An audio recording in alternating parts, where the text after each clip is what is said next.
The cream of the crop is celebrated at the Game Awards, but there's also always new announcements. Hi folks, it's Falcon, and today on GameRanks, new games that were announced at the 2019 Game Awards. Just a quick disclaimer for you, we aren't talking about Ghosts of Tsushima, New World, Amazon of all companies' surprisingly good looking MMORPG, or Gears Tactics, as these games were announced way before the show. Starting off at number 10, we got a couple of announcements of new League of Legends spin-off games that actually I'm interested in. League of Legends is kind of an iconic franchise, and it's hard to imagine doing other stuff with it. I mean, when you say League of Legends, we all have a very specific thought. But it looks like Ruined King and Convergence, both labeled a League of Legends story, are a couple of games that look interesting and that I would like to play. Ruined King is going to be a turn-based RPG, which is being developed by Airship Syndicate. Convergence, on the other hand, is an action platformer, which you'll be playing as Echo. Ruined King has kind of like a mystical vibe, and Convergence actually weirdly reminds me of Samurai Jack. I can tell you I'm easily there for both of those things and cannot wait to find out more. Coming in at number 9 is Prologue from PlayerUnknown Productions, and there is not a lot to say about this. It is a very pretty environment, I'm not going to say that it isn't. We're looking around at a forest during a storm, and that's literally what we're doing. We're looking around in a forest, and it looks left, looks right, lightning strikes, that's it. Now what that means exactly, I don't know. We are talking about a game from PlayerUnknown Productions, though, who was previously known for making Battlegrounds, the game that popularized the Battle Royale genre. Now, we don't know how this connects to this new game, and Prologue is probably the vaguest possible name for it. That literally means the beginning of a story. Moving on to number 8, it's The Wolf Among Us 2, which is a season of a game that honestly nobody really thought was ever going to happen. Really awful stuff went down with Telltale Games. It was mismanaged horribly and tons of people lost their jobs, and series like The Wolf Among Us pretty much were thought of as dead. This is obviously a re-announcement. This was something that was going to be in production anyway, however, when there's not a company, there's no production. So anyway, what happened, a company called LCG Entertainment picked up Telltale's properties and is basically trying to revive them. That is a very simplified version of the story. They are trying to work with people who are from the previous company. The creative leads on the series are from the previous company. However, a lot of people did lose their jobs, and it still sucks a lot. That being said, this was a story I don't think we ever envisioned would continue, and it is very cool to see it continue.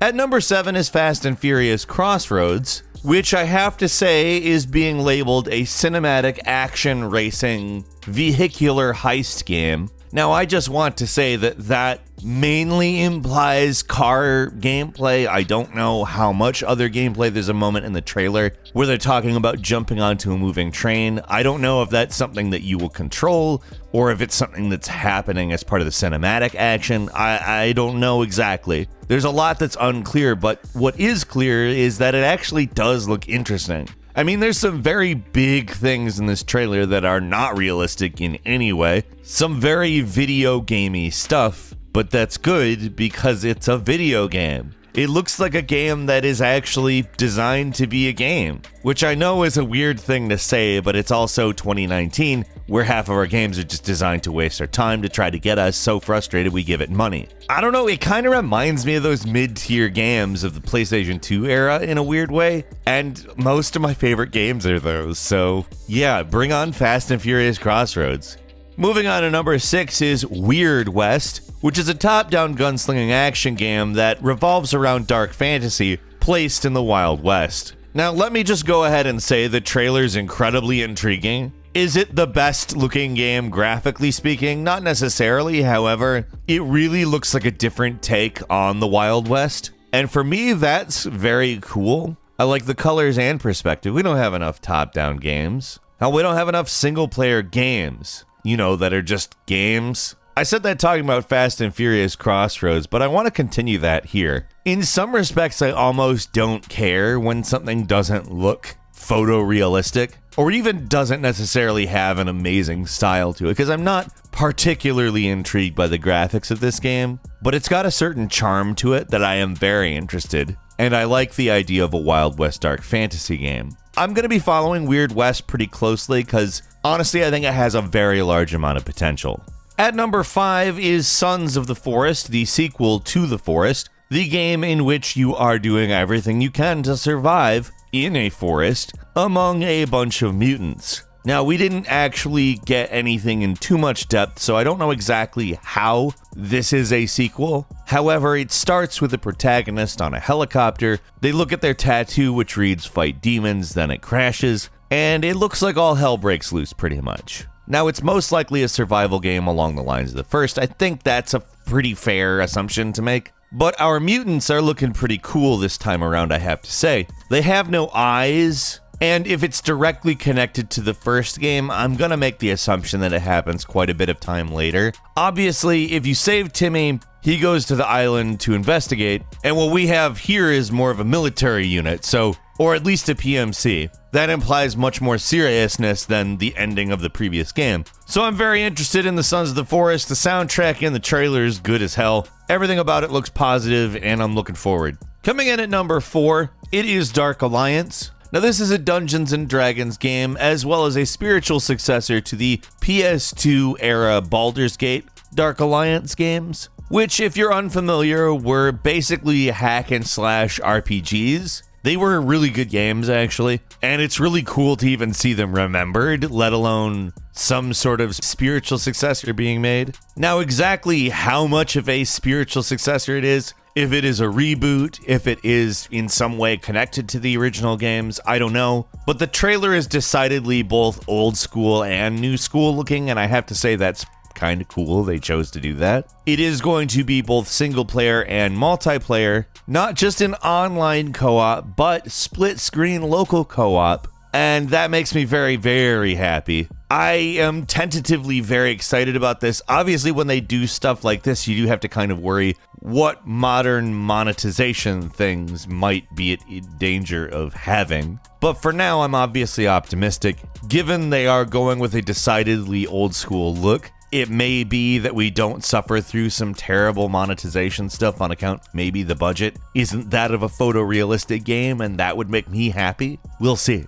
Coming in at number 3 is Bravely Default 2, which we should all be very excited about on account Bravely Default was just a fantastic old school RPG with some nice, interesting elements that it added. Now, they have gone with an upgraded look, as I would think that we very much would expect at this point. But we've got some very beautiful environments that look very hand-drawn and pretty, but we've also seen the 3D polygonal characters, and they're in an environment that is entirely 3D. So what exactly that means, we don't know yet. The original kind of had hybrid backgrounds, so we'll see. However, we do know that Bravely Default was a wonderful game, great story. Octopath Traveler was as well, and the same team was involved with that. I do not see any possible reason for this to end up bad. I'm hugely looking forward to Bravely Default 2. I've been waiting for it for years, and it's finally gonna happen. Moving on to number 2, we saw Senua's Saga, Hellblade 2, which I think we all kind of had an inkling might happen when Microsoft bought Ninja Theory.